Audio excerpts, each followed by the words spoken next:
Boy, it feels good to be back, and not a moment too soon. Look at how many fucking hours I put into this game. I used to be so busy making videos about games, I rarely had the chance to put more than 10 or so hours into each title I played, because I'd always be moving on to the next video about a new game. However, this time I've been on such a long YouTube hiatus that I actually spent some well-deserved quality time with today's game of choice, Rogue Legacy. Then again, I can't give all the credit to my lengthy absence. This is, after all, yet another roguelike game that's somehow so addictive that heroin junkies won't even pause to shoot another ball.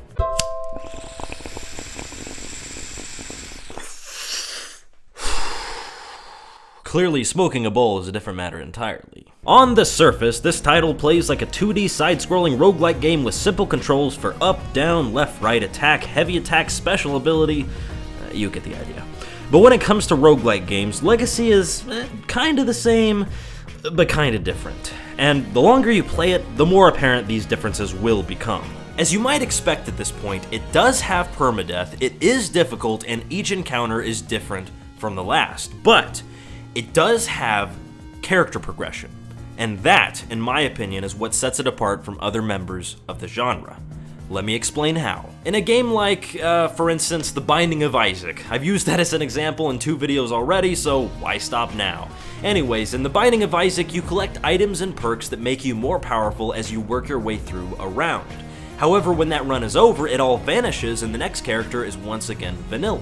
But when you die in Rogue Legacy, you get to spend your acquired gold on armor, enchantments, and skills that will benefit future characters. What's even cooler is the fact that the narrative side of Rogue Legacy actually blends with this mechanic. There is a reason for this happening. Basically, each time your character dies, you're able to choose one of your 3 descendants to continue playing as. These descendants have their own class, skill set, and even odd traits that spice up the play experience, so each new character is slightly different, or vastly different in some cases.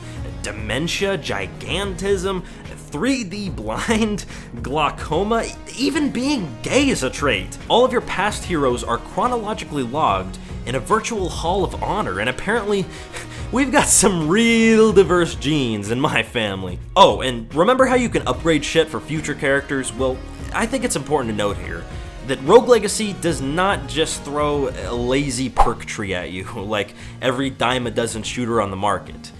They don't just mildly bump numbers here and there. You will unlock things that drastically change the game.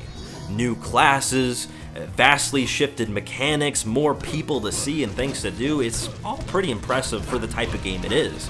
On the other hand, the art style is unsurprisingly and unremarkably retro, but then again, what roguelike game isn't? Forget that, what indie game in general isn't retro these days? We get it, you think games were better when you were growing up, duly noted. I'm only kidding, not trying to shit on the game itself here, it obviously doesn't look bad. In fact, as far as retro themes go, this is probably one of the better looking ones. And as with most indie developers, Cellar Door wasted no time putting hard-hitting pop culture references in their game. They even got me to laugh at a Naruto joke. A Naruto joke, people. A Naruto joke. I don't even watch Naruto. I don't even like Naruto personally. I mean, I'm an anime guy, but just never really got into Naruto. And I actually got this one, and hey, it's funny.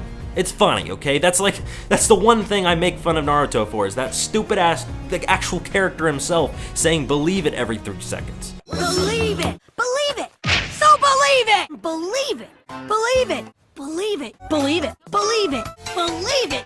But Chris, I'm sure there are negatives you'd like to talk about too, right? Firstly, why am I talking to myself? And secondly, no, I honestly can't think of a single serious disadvantage at the moment. I mean, the game is hard and, in my opinion, too punishing at times, but I pretty much expect that from roguelike games at this point. I expect them to kick my ass. So yeah, there really are no caveats. It's fun, it tries new things, and at only $14.99, it is one hell of a fucking deal. I think it's safe to say that Rogue Legacy has earned my full endorsement. Check it out if you get some spare cash on Steam. Up next for Spotlight is... Wait a minute. Oh, that can't be right. Hang on a second. Shit, this is the wrong printout. Let me just grab the other scrap. 1 second. Okay. I got it. Okay. Five Nights at Freddy's?